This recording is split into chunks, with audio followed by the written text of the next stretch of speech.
Kuha po ito ng ka-workmate ko noong 2014 sa probinsya nila sa Mindoro. Buntis po siya noong panahon na yan. Pinaglalaruan daw ng batang pamangkin niya yung cellphone niya nang mapikturan siya. Nagulat na lang siya nung pagkatingin sa picture, may babaeng nakatalikod na kapareho ng suot niya. Pinto yung nasa likod nila at hindi salamin.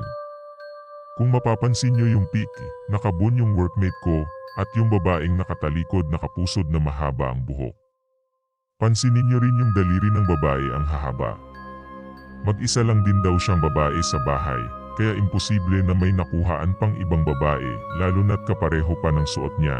Tinanong ko kung saan galing yung damit niya kasi naisip ko baka kasi yun yung dahilan. Sabi niya, binili lang daw sa ukay. Hindi ko rin masasabi na inedit niya yung pic kasi nakita ko yung cellphone niya, basic phone lang na may kamera, yung mga unang labas pa ng my phone.